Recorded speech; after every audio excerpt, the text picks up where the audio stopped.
So I want to be all in, me personally.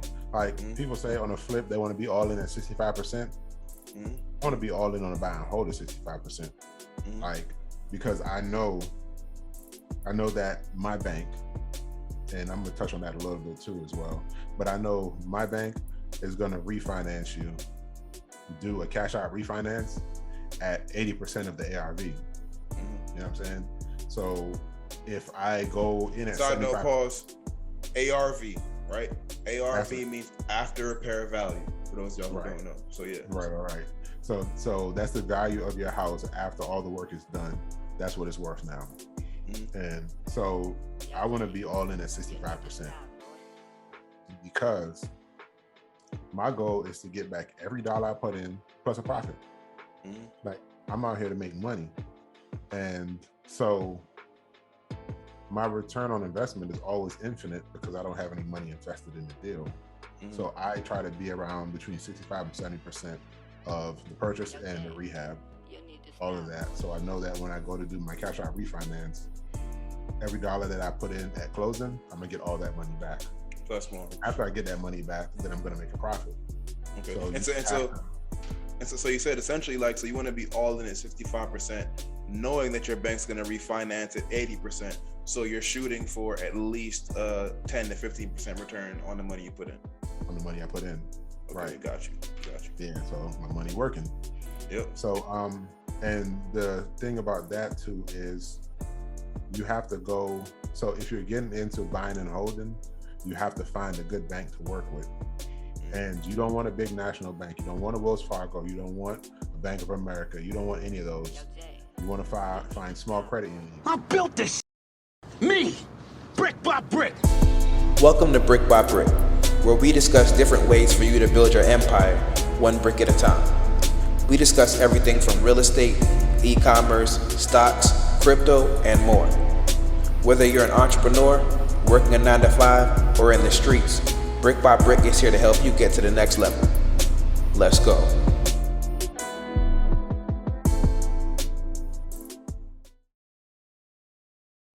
Yo, all right, y'all, what is going on? Welcome to another episode of Brick by Brick. It is your man, Stef here. What up, Greg? How you doing? Bless, bro. It's been an interesting couple of days, but yeah. We were just actually talking about some real estate stuff. I mean, I don't know if you want to impart some game that could be some free gems. You know what I'm saying, to start the show off if you want. But yeah. Get an alarm system on your property as soon as possible. Yep. Get an alarm system. Yep. I mean, it's one Big Chelsea is what we call it. It's been 3 break-ins and basically 3 break-ins and 2 attempts. So last Saturday, a dude tried to break in.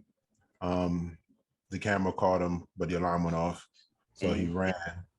Then they came back between Saturday night and last night and tried to kick in the basement door, destroyed the door completely, but they couldn't get in because that door had been kicked in before when they broke in. So we 2x4 and screwed it up, so they couldn't get in.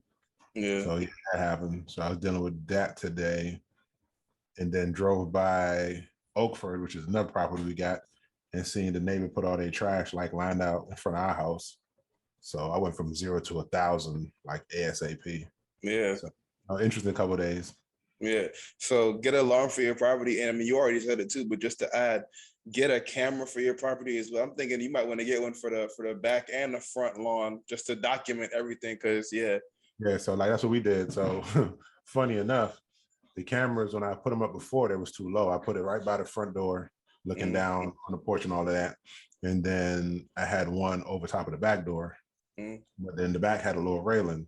So they would climb up and knock the camera out the way. So now I put the camera high enough where one, they can't see the one on the front, they can't see it.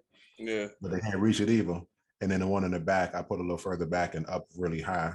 So they can't knock it away. So it gets good videos and pictures. Like I get good visuals from them. Yeah. So yeah. And shout out to my neighbor Tom, because he bought a new router or modem or whatever it is, Mm-hmm. just so that my cameras can get Wi-Fi from his house. Oh, nice. So yeah, so I mean, I could check it from the phone. It backs up to the cloud. Okay. Yeah, ADT been holding me down. That's fine. Yeah. Yeah, we might need to get an affiliate code or a referral code or something like that, because that was definitely some free promo. But yo, that's free game right there. Like, get some cameras for your, I mean, it's good to have cameras, whether it be Ring cameras or whatever, just for your regular house and property. But they do provide security cameras and video cameras and all that for your investment properties, which is a wise investment within itself. Because I mean, like, so what, when they break in, are they trying to take like some of the, like the copper piping? Like what are they trying to get? Just like appliances? First, Ring actually has a construction site camera. I bought it. Okay. I couldn't get it to work, but it was brand new. Mm. So the people I spoke to, they couldn't even help me really to get it to work. So I took it back and I just bought some on Amazon for like $150. Okay. So yeah, so they do have those for construction sites, and I'm sure they're a lot better now than when they first came out. But yeah, they're just still in my electrical wires because I don't have any copper pipe in there, but they're still in the wires for the copper in the wire. So they may get about 50, maybe $100 worth of wires. Yeah. If that, but it's costing me like 5,000 every time. So 3 times 2,000. Yeah. You can see my issue. Yeah. And I mean, yeah, so I mean that's been frustrating, but I got this good ADT now, so yeah, problem solved for the most part. Well, not completely, but for the most part. And I mean, like I literally have to pray about it this morning because I mean, you know me. Yeah, I feel some kind of way. Like I don't want you trying me. Like if I'm out here doing what I'm supposed to be doing, bro, stop trying me and like trying me. And I'm telling you, like I legit had to pray, like, yo, God, give me some guidance, because not only am I somewhat frustrated, but I'm not gonna let you keep playing with me. Yeah. So if it takes sleeping there, letting you come in and wear you out, it's kind of what I'm at. Yeah. I mean, hopefully we never got to get to that point, but you know. Yeah, man. And then these people with the trash, bro, like, oh, they tried it. Yeah. They tried it. Yeah. So yeah, your next door neighbors will also play with you sometimes too. So that's some more game for you guys. Just as homeowners, potential homeowners, investors, and all that. Yeah, you got to be on point. Can you see that trash? That's the trash? Yeah, but it was all across my front yard. Like some of it now is what I threw in their yard. I was tired. I ain't gonna lie. Yeah. And then, like I just tossed it all in their yard. Like I get it, you're selling your house, but I just renovated my house. Yeah. You see me leaving no trash over there, and like that house was empty. I ain't done my trash there. I paid my money and had my trash removed. Yeah. Just lined it out in front of my house. Yeah, that's super inconsiderate, but that's people. And also too, I mean, I think we kind of said this before too, but real estate is a people game, and not just as far as people like that you're going to network with and try to find deals with and partner with and whatever, but you're also just going to be dealing with people. So you're going to be dealing with your neighbors, you're going to be dealing with potential thieves and whatever else. So yeah, just understand that it's a people business and you're dealing with people, and sometimes you just gonna have to pray on it because yeah, man. So yeah.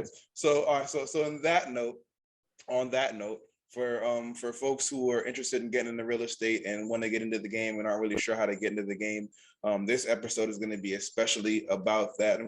As of right now, I'm calling this one Hard Money 101, right? Because we're essentially going to be breaking down the process of, first of all, explaining what hard money is, how to get hard money, and that includes analyzing deals and stuff like that, and making sure that the deals are right for you, finding the right, how to even find hard money lenders, comparing and contrasting different numbers and seeing which is the best for you at the time, and a whole bunch of other stuff that kind of does a deep dive into that, man. So, and this is something that a lot of people are confused about, want to know about, and it's going to be super, super beneficial. So I'm excited because I mean, one, I know about hard money, but I don't know nowhere near enough that I think I know enough about it, right? So I'm gonna be learning right now myself, honestly. So y'all make sure y'all tune in, tap in, and on top of that, we're actually going to be providing some resources on how to not only find hard money lenders, like I said before, but even some of a lender that we actually work with, right?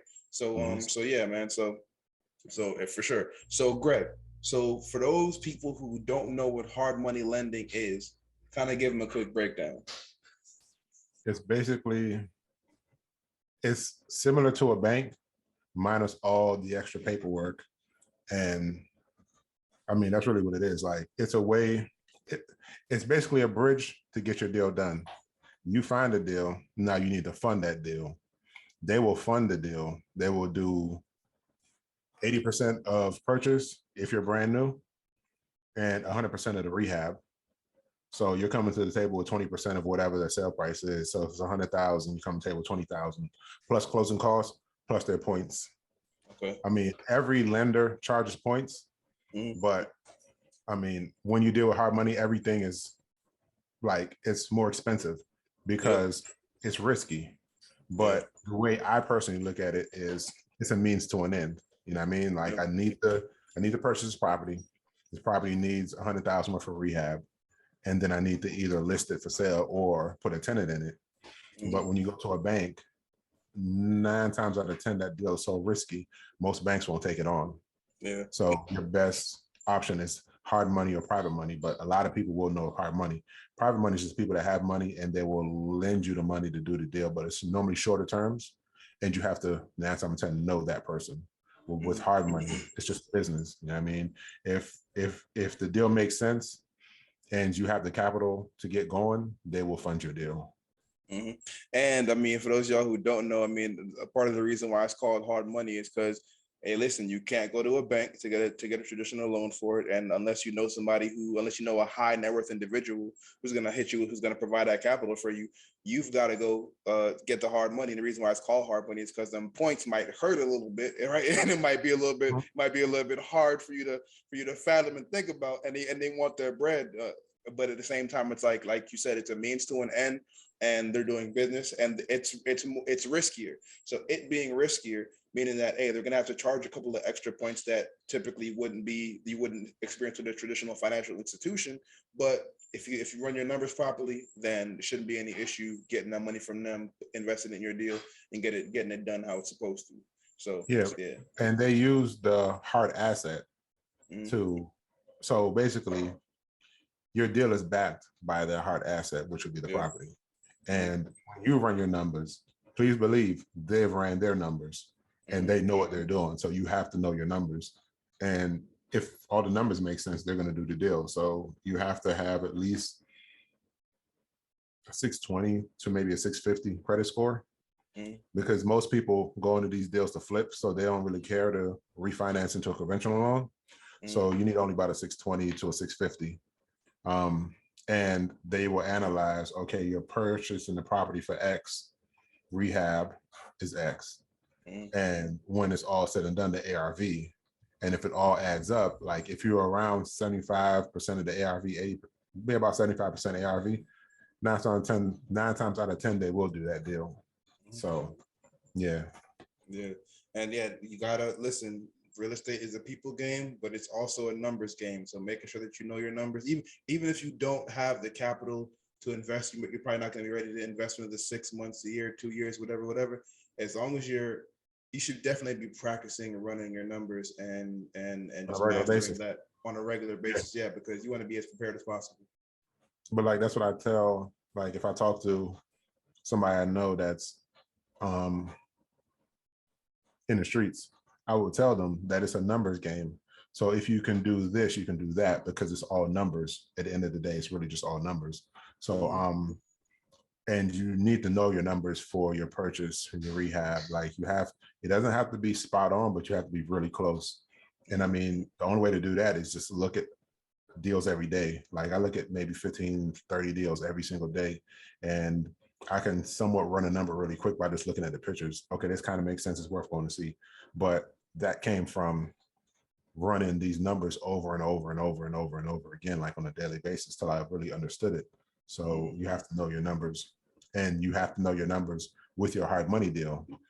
For kind of like what I was saying earlier, if the house is, so most hard money deals, the numbers kind of break down like this, where they want you to put 20% down at closing. I thought I threw that phone outside. Hold on a second. You good?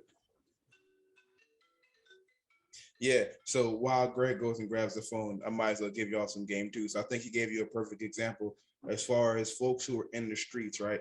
If you're getting fronted some work or you got to get some work, then you know how much it costs, or you know how much you're getting on consignment. You got to break down, okay, whether it's a P or a kilo, whatever it is, like, you know, okay, this is the full amount, and all right, I've got to get this much. I got to sell this much to get profit back, and I've got to, like, there's going to be this much percentage of profit margin that I'm going to get back. And if you're busting it down and breaking it down, how much are you selling that for profit, and how much does that all go to the overall number, which you got to get back to reinvest in the business? And it's really all the same thing, but you gotta take that math mindset and take it from something illicit and illegal to something that's legal and long term that could really actually change your life, right? So yeah, right, brick by brick. But yeah, so what were we saying, yeah. bro?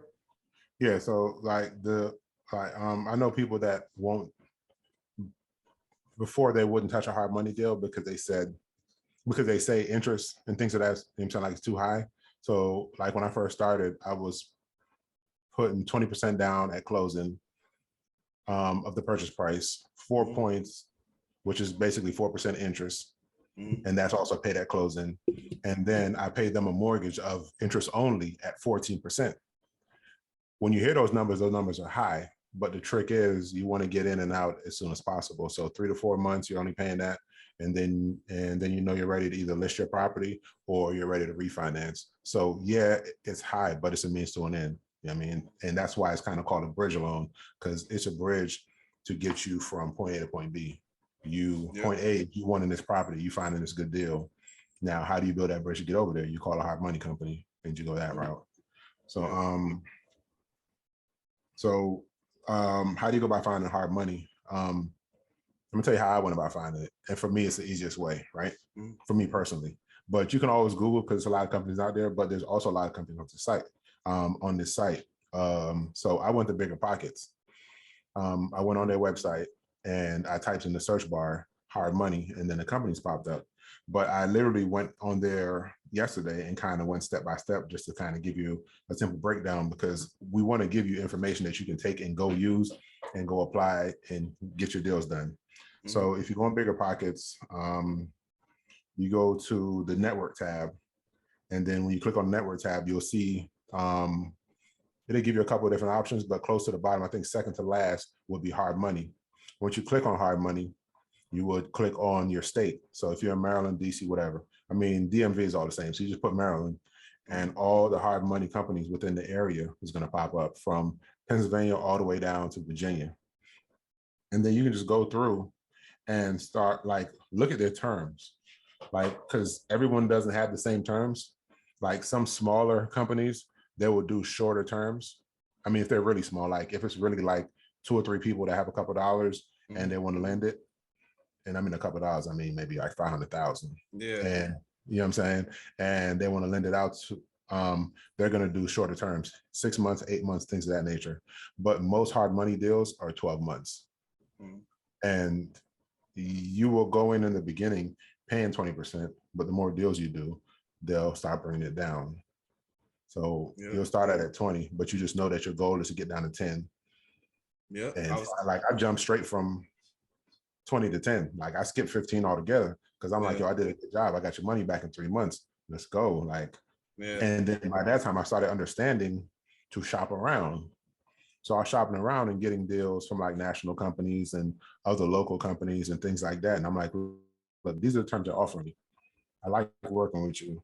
So can we keep this going? But you have to honor these terms, because these terms are better than your terms. Because if not, then I can just go over here and get those terms. But I like to stay here with you. So I mean, you kind of have to play the game. And man, like, I mean, well, this is what this podcast is for. But I think that's another great street comparison to help kind of relate. It's like, yo, you find a plug and the plug don't know you like that. So he's going to give you these numbers, which might not be the best. And you've got to go out there and don't listen to plies. Don't run off on a plug. That's bad business, right? Never run on a plug. Right? Keep a clean face. Keep a clean face, right? So do what you're supposed to do. And if you come back quickly with their money the way that they requested it, then it's like, all right, cool.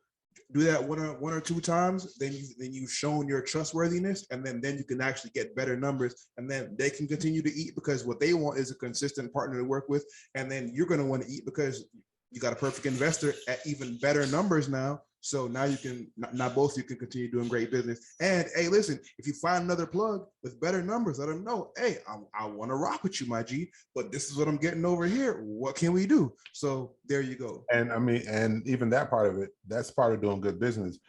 Like if we have a relationship and we're working together, it's my responsibility to tell you, hey, I've had this conversation with these people and these, you know what I'm saying, like they're offering me this. Can you match it? Because these terms are better. And at the end of the day, it's a business. You want to make money and I want to make money, but we want to make sure it's fair for both of us. And I mean, you have the conversation, like you never know what happened. Yep, doing good business and just being transparent, man, being honorable. So, yep. Yeah. Another thing to hard money, like you have to have money to start your deal. Like you need your 20% down at closing plus closing costs. And there are 4 points in the beginning, but they will finance 100% of your rehab, but you need to start the project with your own money. So you have to have some money to start your project. So you have to have money for closing and money to start a project.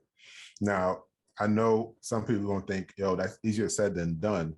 But if you own a home right now, you can use your home to start your first investment deal. You can do a HELOC on that property and take out they don't give you 80% of the value. I forgot how that number breaks down, but you can pull 30 to 40,000, 50,000, depending on your equity out of your house on a HELOC, which would be a separate 5-year loan. And you only pay back what you use. So if you get 50,000 and you only use 20 towards closing, then you're only paying a percentage on 20,000.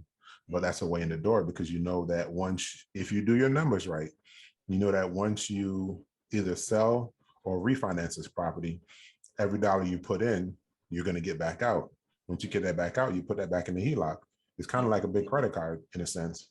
And you put it back in the HELOC. And when you get your next deal, you pull what you need from that again. Because once you put it back, you're not paying interest on the money anymore. So you put it back, and then when you find your next deal, you pull that money out again, and then you redeploy it. Have that money go make money for you again. Back to the book, Richest Man in Babylon. I hope y'all read it. So I mean, like those ways. And if you didn't catch it, HELOC, home equity line of credit. So kind of like we were speaking about, I don't know if it was the last episode or the episode before that, but I know, shout out to the big homie G, Grant Cardone and all that, but he says that owning a home isn't an asset or isn't a good investment, but that's clearly, that right there just proves that point, because if you're already living in a home and you got equity in that home, you can take equity out of that home to fund your investments and just keep snowballing and rolling it from there. So there you go. Another point I wanted to add, where we're talking about using hard money like the plug, is the concept rings true more so if the more deals you're doing with them and you're being consistent, the less money you have to put down at closing.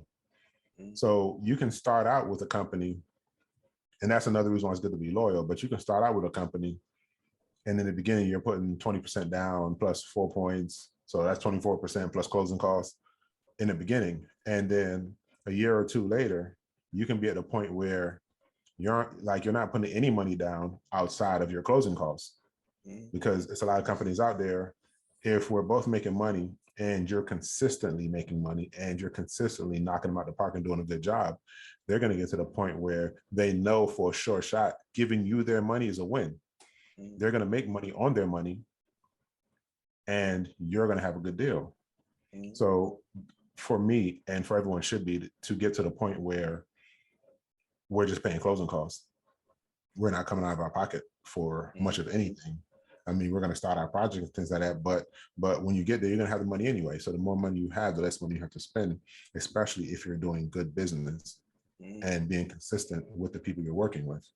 I mean, if you're jumping from company to company, unless you're building relationships with a bunch of companies, but if you're going from one company to another and keep switching, then you'll never get to build that relationship that you need to build to where you get to a point where you're not coming out of pocket, which is important. At least for me, it is, because if I don't have to deploy my capital for closing, I can invest it somewhere else.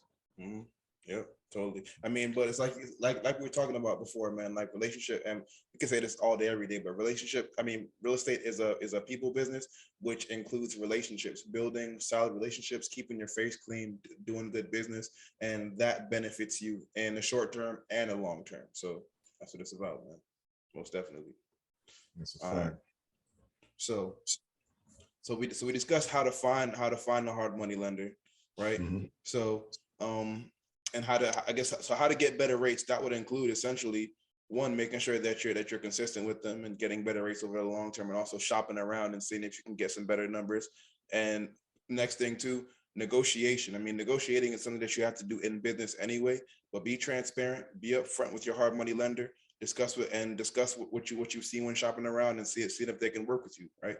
So something else that I think we should definitely cover, that I think is important. You were talking about, so I know that you meant that you mentioned searching on Bigger Pockets. You can find different places in the area, but what is the power and the strength in staying local to your area with lenders?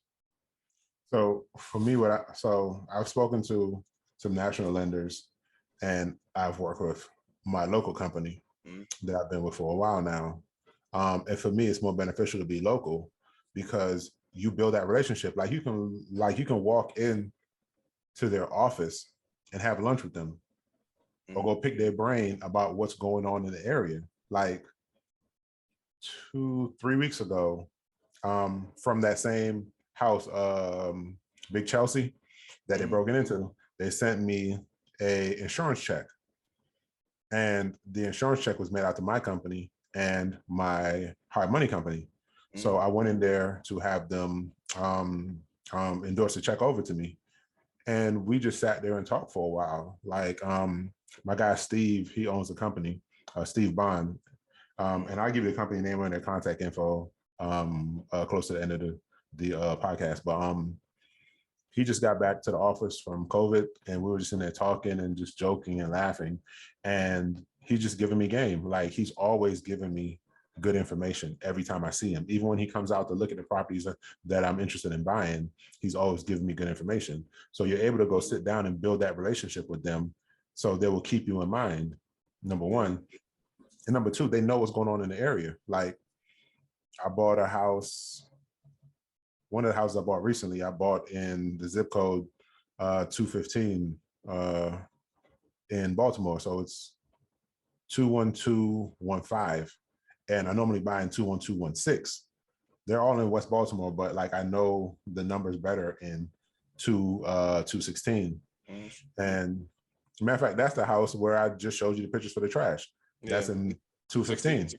15. No, 15, right. That's the only house I own in 215, which is literally just right up the street. And we were talking about that property, and he was telling me that on that same street, Oakford, they just signed a deal to close on another property. And he was like, the property value is going up over there because the single family is going for like 350 or something like that. So like after rehab, it's going to be about 350. Like the numbers are going up really high. And then he was telling me also that they knew that was coming over there like a year or two ago because it's a racetrack. And a couple people knew under the table that the funding was coming. I think 500 million to refurbish the track over there. And with that happening, it's pushing property values up. So being local, they have the information for you. All you got to do is go ask them. Just go sit down with them and have a conversation. They will give you information because it doesn't benefit them to hold the information from you, because the more you grow, the more business you're going to do with them, the more they're going to grow. So, I mean, like that's one of the big benefits of being local. Also, when you need your draws, so on the rehab budget, they do draws. So you start a project with your own money, then you take videos and pictures and things like that, and you email it in, you call them, they review it, and then they'll wire you the money, right? With a local company, that's awesome because you'll get a quick turnaround. Like most times I send them my draw information by 9 in the morning, and before 5 o'clock, I have the money in my account. Because one, they can either come out there and take a look at it, or if you work with them long enough, like me, they look at my videos and they know that, hey, I do the work I say I'm doing and the video shows it, then there's not a long conversation. They will just send me the money. You know what I'm saying? Like they don't even come out anymore because we've built that relationship. But in the beginning, they will come out and check. But like with being local, even if the company you choose, they're coming out to do the site inspection, it's always like you'll always get a quicker turnaround if they're local, because if you call in for a draw today, worst case scenario, you'll get a response within 48 hours. Like if you send it in today, they might be out tomorrow, or worst case scenario, 72 hours, but 2 to 3 days, they're out there looking at your property. Yeah. And once they look at your property, you get a draw. You get a draw, you continue working. But the key to hard money is speed. So if you're getting a quick turnaround on your draws, you don't really have to slow down or stop working. You can keep your guys moving. You can get your project done on time, and you can refinance out into a conventional loan. So, I mean, for me, that's the beauty of being local. Like they have the information that's going on in the area. They know everything going on. Like it's their job to know what's happening in the area. So it's my job to get this done and find good properties. But what I don't know, I can always go to their office or give them a phone call and we can have this conversation because they know what's going on in the area. So two things about that really stand out to me. One, which I think is, I say really three things. The fact that you're able to meet them, sit down with them, chop it up with them is very, very important. That's huge. I mean, having that face-to-face time is a major important thing. But the fact that they also have, if they're lending out capital, they're essentially a financial institution, which is a major part of the community, and they've got relationships. So not just with you as an investor, but they've got people in different parts of the city government, probably other investors, other entrepreneurs, and they all talk. So from the people who are quote unquote in the higher ups of whatever area you're in, that information and that game trickles down to you, and now you're able to have information about the path of progress, about what's happening in your area, which is like a major key. So I think that's cool. But I think the next thing that really stands out to me is that working with a local investment or local hard money lender is important, because at that point in time, you're more than just a number. Like you're part of that. Like if it's a national chain, listen, you're a number, you're another client, another investor, they're going to give you the check and whatever, which is cool. But not being another number and having that speed is a major key. So yeah, super game right there. And just that relationship, because like they'll call me, Greg Grant, what's going on, man? And we're just chopping it up. Like we're talking about a deal, whatever we're doing. Or even if they're coming out to look at something, Steve would tell me, he'd be like, this ain't it, bro. Like, and that's only happened to me once. He was like, yeah, no, like I get it, but it's nothing popping in this area. Trust me, it ain't coming right now. Yeah. So I'll do the deal for way less. You got to put way more skin in the game, because I know that you're gonna like I know your money's gonna be stuck in this deal for a while, so you shouldn't do this one. But they know the area. Like Steve grew up in West Baltimore years and years ago. Like he's old, I think he's 70 now or something, but he's very knowledgeable of the area. Yeah. So when I started in 2016, he was telling me, yeah, good area. This is happening, that's happening, whatever. And then when I went by there just to get a check signed, we ended up in a 30-minute conversation, and he's telling me, hey, if you got something over there, keep it. And if you're looking, look over there, because it's coming. They're tapped in. Okay. That's major. Now I'm trying to invest in 15 and 16 and all that. So yeah, and actually, side note, I was so this past week was was a Bitcoin conference in Miami, and a lot of folks from out of town were in here. Because like Miami's like Bitcoin city, but I got some folks who are up in the Maryland area who have been looking to get into real estate forever. So I'm gonna definitely connect y'all so y'all can link up, man, because he wants to get in the game and make some stuff happen. So, and on top of that, I think that he would be somebody good for you to connect with, because you can impart some real estate game on him personally. He's got tons of crypto game in the whole crypto community that they found a way to make. So the same way that you can cash flow real estate, they found a way to cash flow crypto, which is crazy to me. So I think that would definitely be a major thing for y'all to connect on. But that's dope. Yeah, that's to happen. Yeah. Kids on spring break, so we can shoot for next week. Yeah. Yeah. Got you, man. Got you, man. So all right, cool. So all right, so now I think that probably one of the most important parts of the conversation is, all right, so how do you analyze hard money deals? Because like we're talking about numbers and everything in this. So I mean, I know we kind of discussed like a 75% ARV and whatever, but like let's kind of go more in detail about how to analyze hard money deals and make sure it's actually a good deal. I mean, it's more so analyzing your deal, which is more important, because like with hard money, one conversation can kind of tell you what their numbers are, and then you just know if their numbers make sense for you. Yeah. Now, if they're hard, so like 14% interest is high, but that's kind of standard. So you want to be 14 and under. You don't never want to go past 14. You really don't even want to be at 14, but you have to start somewhere. So with analyzing hard money, you just have to understand their terms. 12 months, I mean, like it's a 12-month interest-only loan. You're paying 14% interest most times in the beginning, and they want 20% down at closing and 4 points. Now, after you get your first deal done, you want to come back to them. Even if you're still having to put 20% down, you want to at least get your points down to 2. Most people are not going to 1. Like most hard money guys aren't going to 1, but you want to get it down to like 2, and then get your interest down as close to 10 as possible. So shoot for 12. And then the more you do, the more you come back and adjust those. Like right now, I think my last deal I did, well, yeah, the last one I did was 10% down at closing, 2 points at closing. And my monthly interest is like at 12, I believe it is. Okay. And I mean, there's companies out there offering less, but I like sticking with the guys I know for right now, because I mean, they're good guys. And I know that every deal I do is coming down more. So this deal it wasn't bad, but I know that next deal, I'm going to get it better, because not only did I, like really and truly, like the last 6 months, I've done 4 deals with you. So when I come back again, I'm looking at 10%. Like I hear you, but 10% of closing. I stick with the 2 points and 10% interest. Yeah. Because I've been showing improving. So come on, man, let's renegotiate this. And every time I get on the phone with them with a new deal, I really try to hold their feet to the fire. Like they're my guys, but this is business. And in business, you have to be a shrewd businessman. You don't have to be disrespectful. You don't have to be rude. And we're not trying to rob anyone.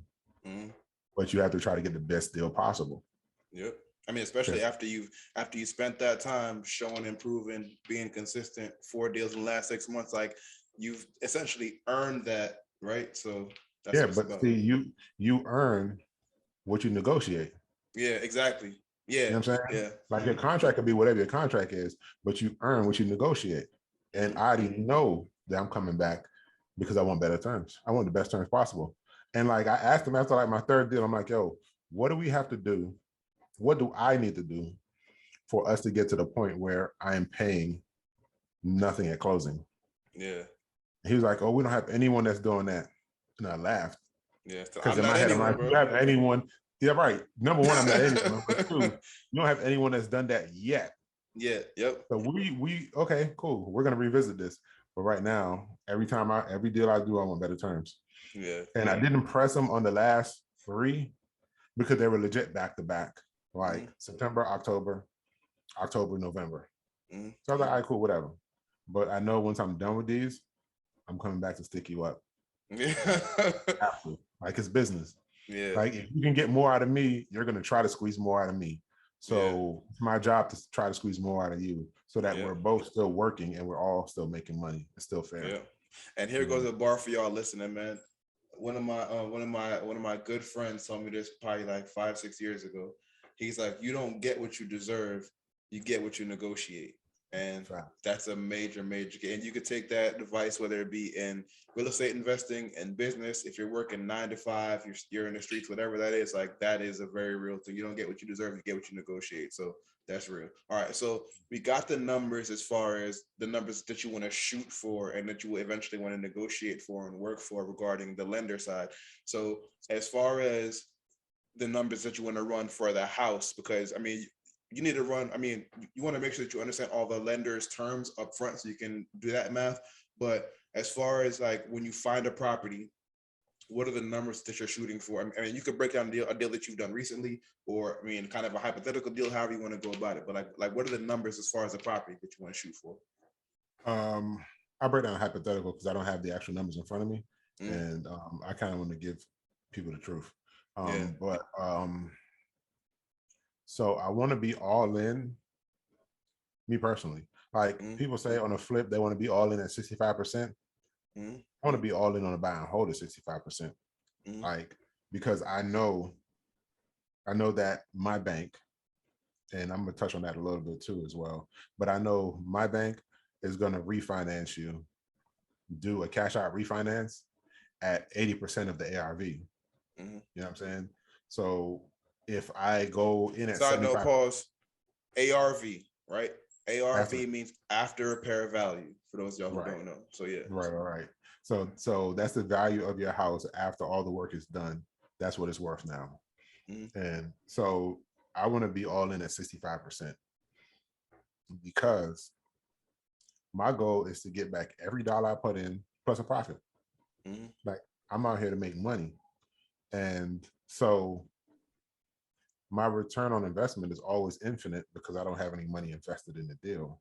So I try to be around between 65 and 70% of the purchase and the rehab, all of that. So I know that when I go to do my cash out refinance, every dollar that I put in at closing, I'm gonna get all that money back. So that's more. After I get that money back, then I'm gonna make a profit.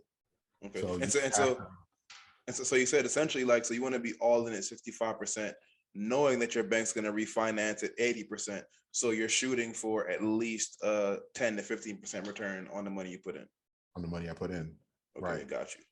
Yeah, so my money working.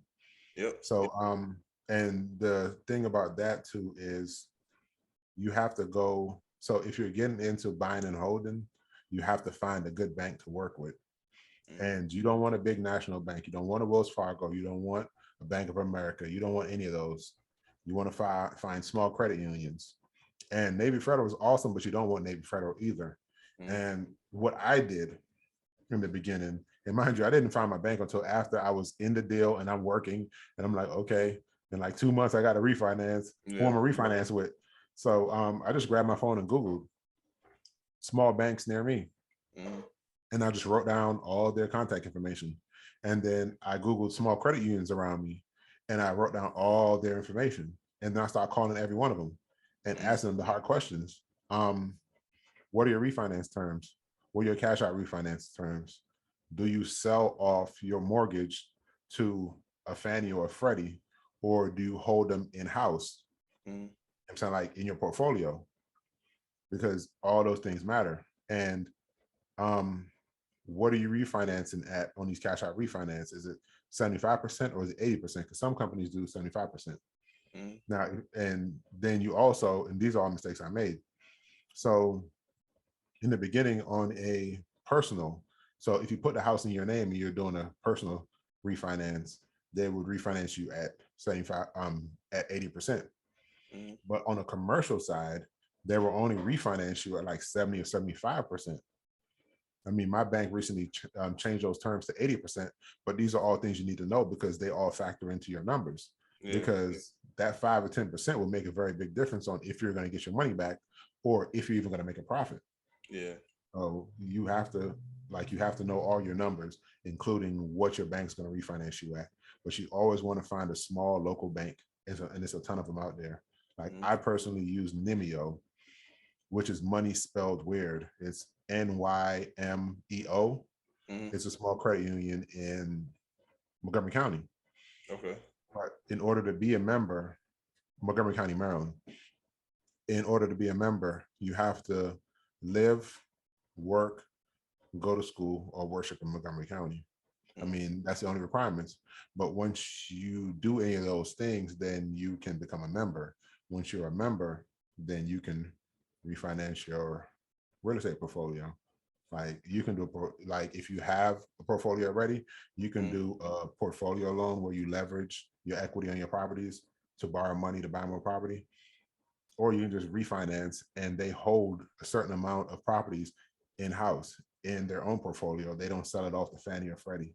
So you don't have to go through that rigorous paperwork and all the little nuances that they need you to have. Like with them, if your house is cash flowing 125%, they'll do the deal. Meaning, if your mortgage is $1,000 and you're bringing in $1,250, you're making $250 profit, which isn't a lot. It's good enough for them. Yeah. They'll do the deal.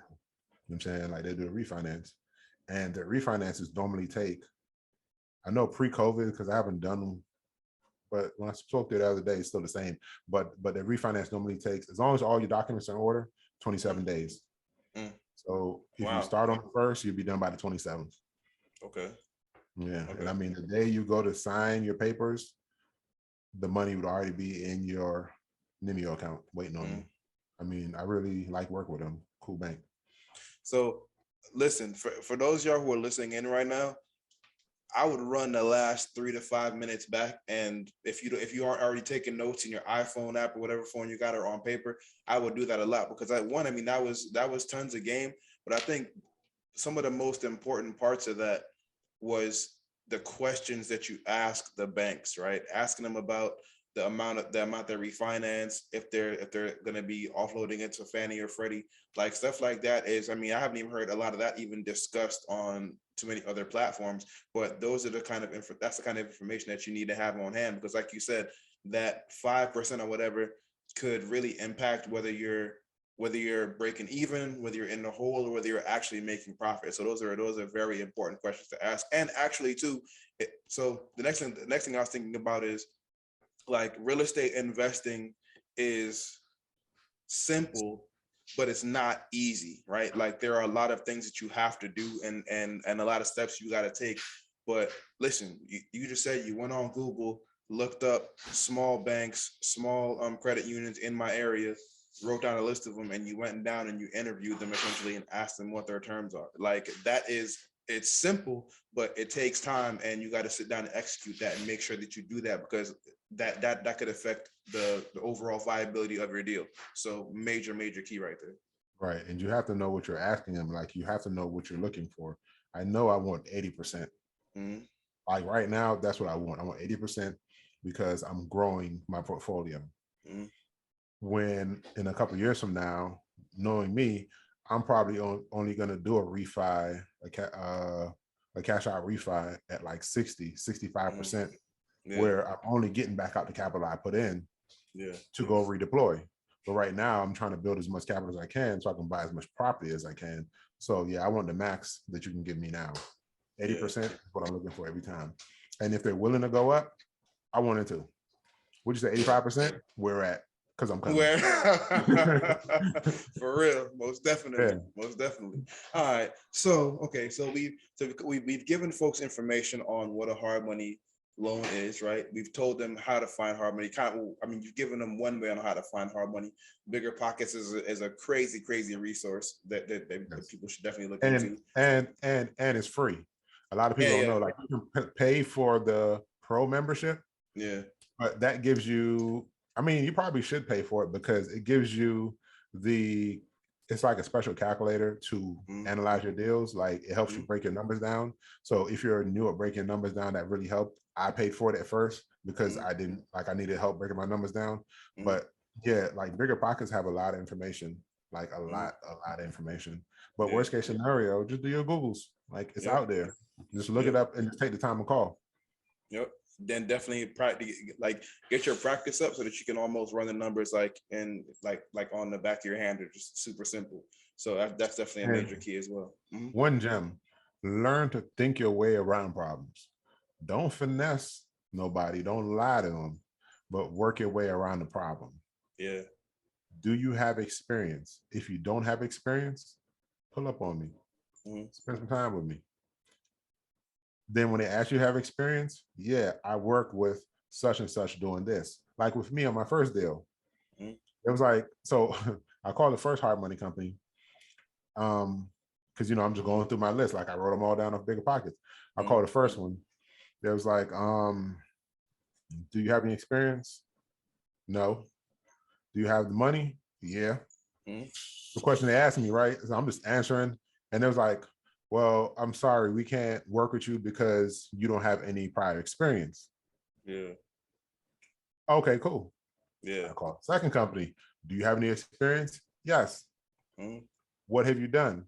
Oh, my mom owns XYZ and I helped her manage them. Yeah. Which is true.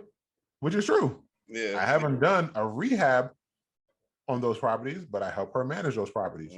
Yeah. Okay. We'll take that for your experience.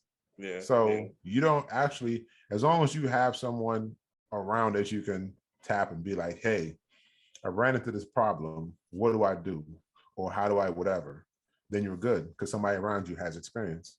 And that's why, like, on the last couple of deals, I brought, like, you know what I'm saying, my brothers and them in, well, our brothers and them in, and sisters, because they don't have the experience. But with my experience, you good. Yeah. Like on my face alone, you good. But then not only are you good on my face, you get the same interest rates I get because I'm part of the deal. So I'm not coming in there like me and Steph not gonna go in there and be like, hey, we're doing a new deal. And they be like, oh man, we don't know this Steph. Yeah. He hasn't done anything. So we need 20%. I'm like, yo, whoa. We ain't playing with me. Right. I'm in on this. I'm not paying that. I'm paying what I've been paying. Like, what are we talking about? So just think your way around whatever problem it is. Like even with the banks, what are their requirements? Like they didn't say you had to do any of these things for a long period of time. So just start doing it for a little bit. Yeah. Whichever one it is. Just like you have to think your way around it, because the goal is to get your first property or your second property or your third or whatever it is. But don't let someone's no stop you. I understand your no. I'm just not checking for it right now. Yeah. So even if someone tell you no, you hang up the phone, you call back, you probably gonna get somebody else. Yeah. And you know what and like you know your mistake from the first time around. So boom, let's go. Yeah. And that to me, that's creative problem solving, which is not just something that you need in real estate, but you need that in business in general, right? Like think about how you can creatively solve the problem, how you can creatively get a deal done. And like you said, like you don't want to BS, but I mean, it does require a little bit of finesse. You know, like you're not lying and making nothing up, but you got to be creative about how you can get deals done and how you can solve problems and put these fires out. So major key right there. Super major key.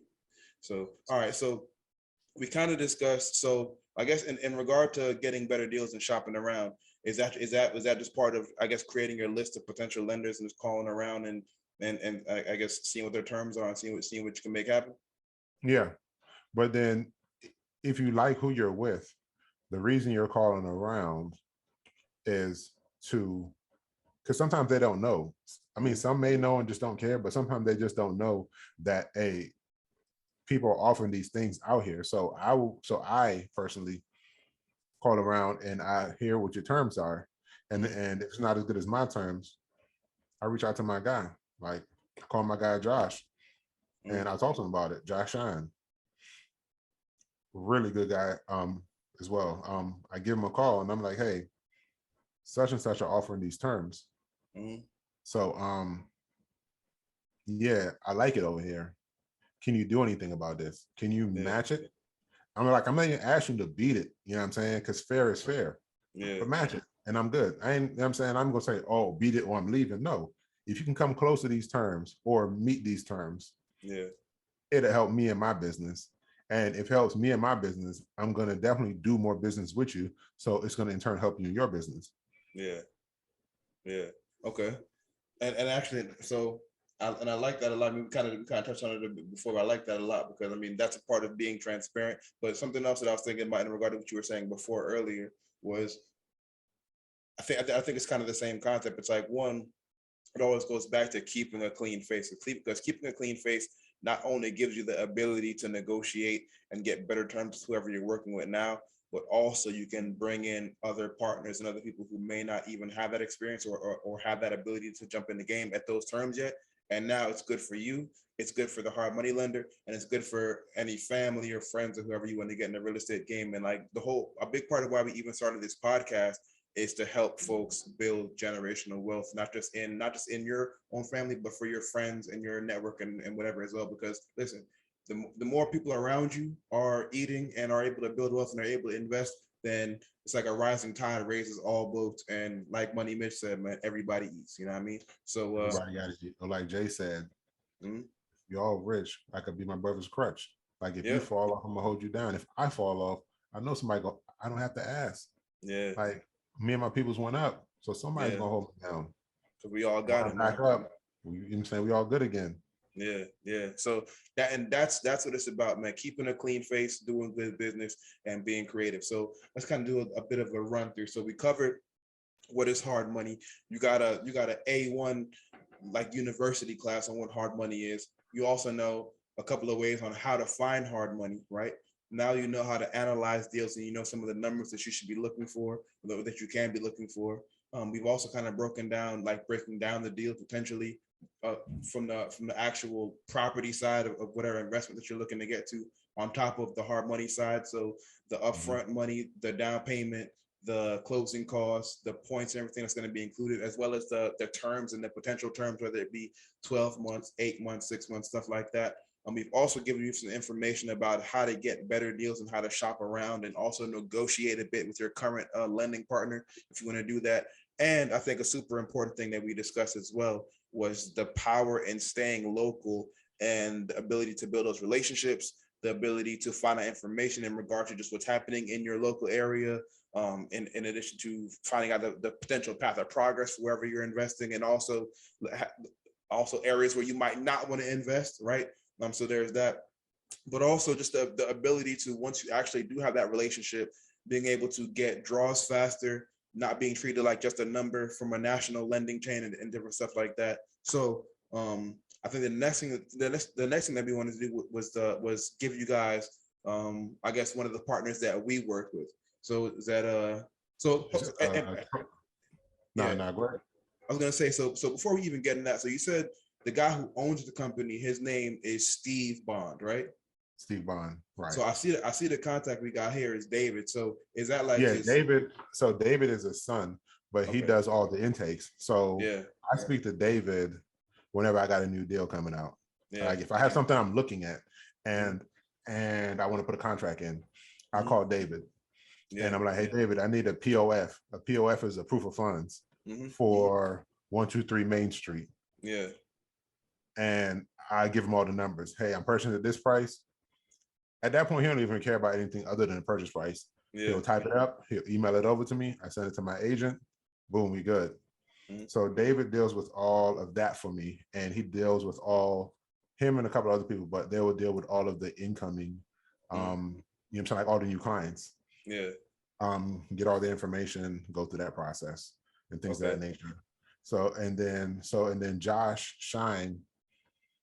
Josh is my boy. And it's crazy because I've never met Josh in person. Me and him talk on the phone. We text all the time. Anytime I go to the office, he's never there. You know what I mean? And I've actually never met David yet either. Oh, wow. I talk to David all the time, but I've never seen David. Yeah. Steve, I see all the time. Steve called me every now and again, but I talk to Josh and David more than anyone else. Yeah. So Steve, he'll come out if you find a property and you have it on a contract. Once your contract's ratified, Steve comes and he does the final underwriting, which he'll walk the property with you. He kind of knows already what you're doing. When he shows up, he has his sheet with all the comps already. So you want to make sure your comps match his, make sure you guys are seeing the same thing. Yeah. And then we even do like simple design ideas together. Like we'll walk, like even my first property. He's like, hey, you can put a bedroom in a basement because this is an egress window. I was like, really? Because it was long, but it wasn't that deep. He was like, no, it's big enough. And he's going to explain to me that the purpose for an egress window is two things. One, so that if there's a fire, you have an escape route. But two, if there's a fireman can get in with his oxygen pack on his back. I didn't know that till Steve told me. You know what I'm saying? So like he's always imparting game on me. And he's the same one that told me, hey, 215 coming up. If you're doing something, do it over there. You know what I mean? So like he's good at that. Like they're all pretty good at that. But Steve is always joking and jovial. Like he's a really good guy. But he comes out and he walks the property with you and he hears your ideas. He gives you his ideas. and we go over the budget. And I'm saying, like, he'll be like 80,000. He look around, he's like, man, for what I see, I feel like you need more than 80,000. Yeah. And he'll give me his number, and his number's always spot on. And I learned to listen, because on my first deal, he was telling me, hey, you need more. And I'm like, nah, bro, I can do it within this. Yeah. You know what happened? I needed more. I needed exactly what he said. Wow. But the deal was done, so I had to come out my pocket that extra 10 or whatever it was to finish the project. So from that day till now, whenever he tell me something, I listen, because he's been in real estate forever. Like I remember that first at the beginning, he was like, look, I've done all of this, and right now, where you want to be is where I am, on top, sitting on the money, lending it out. I'm like, something to think about. Oh no, that's facts. Yeah. I mean, like once you to me, I think that once you get to a point where you're the bank, like you made it, right? So I think one, I mean, that's definite gain from him. But one of the things that I really picked out from that I really loved was, so you got Steve, who's like the head of the company, owns the company, but he also has his son who is working in the company and helping to take deals.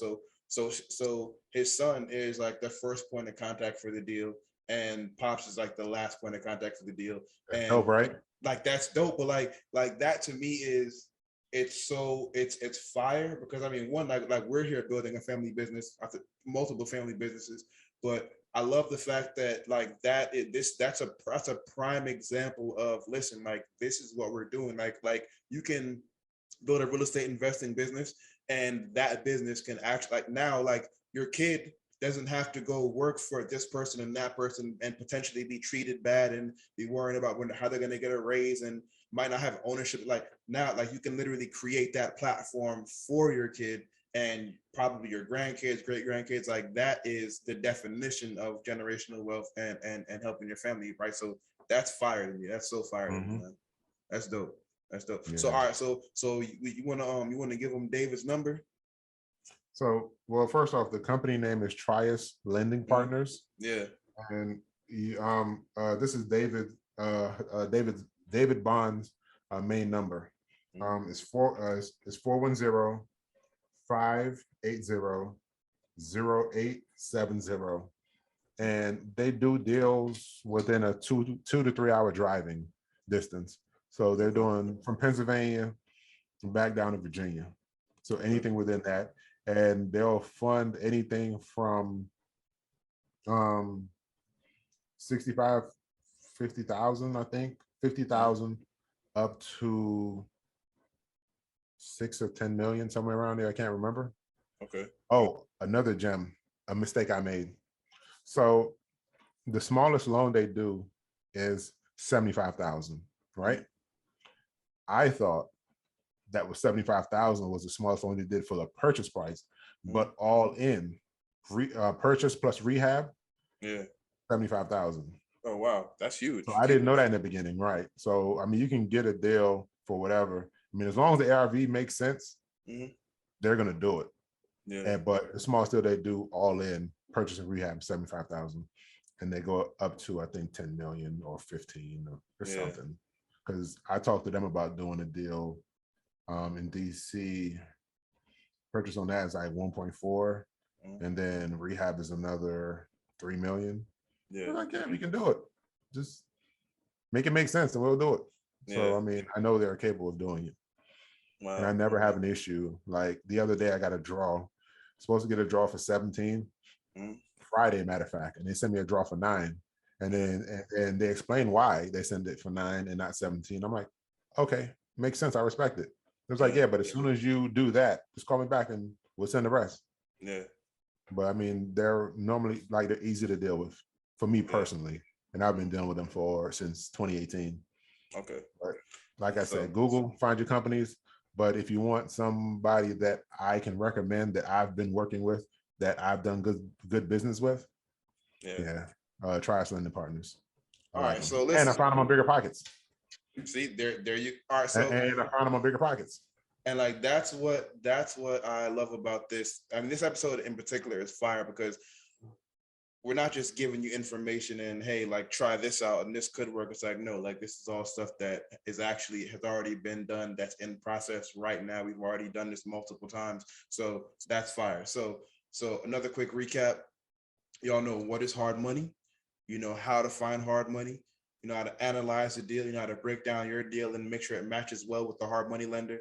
You know how to also get better deals and shop around. You know the importance of staying local, the power in that, and also the importance in building those relationships and that consistency. How to keep your face clean. How you can also leverage your experience or someone else's experience.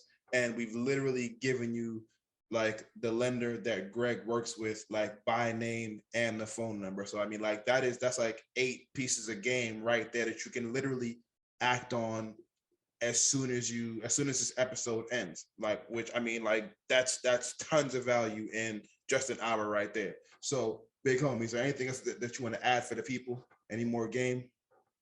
Yeah, I want to wish Mom's happy 75th birthday.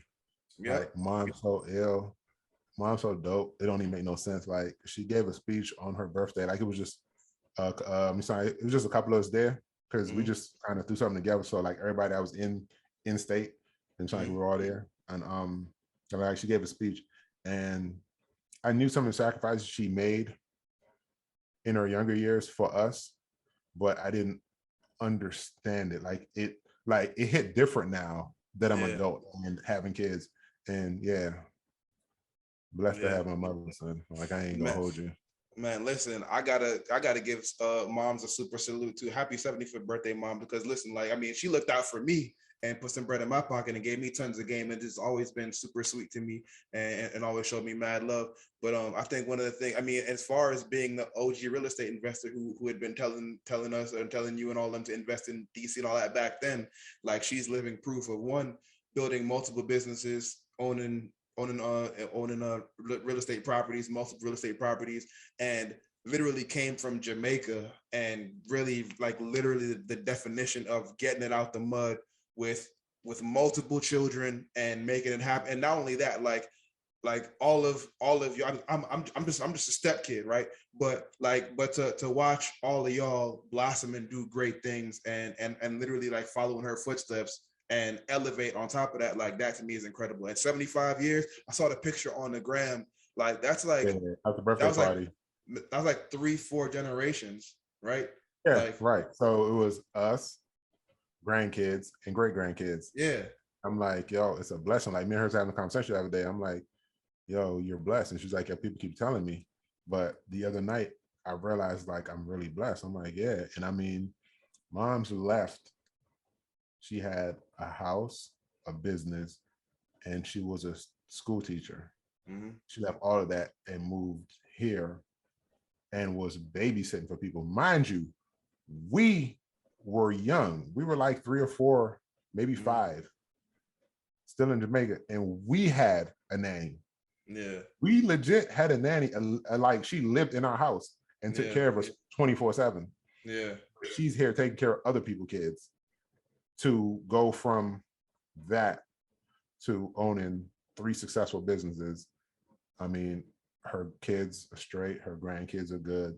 I mean, God's good. And but on top of it, Moms did a lot of praying, because I used to wake up in high school. I used to wake up in the middle of the night, and my mother would be like over me in my room praying for me, and used to irritate the hell. Like, used to irritate me, bro.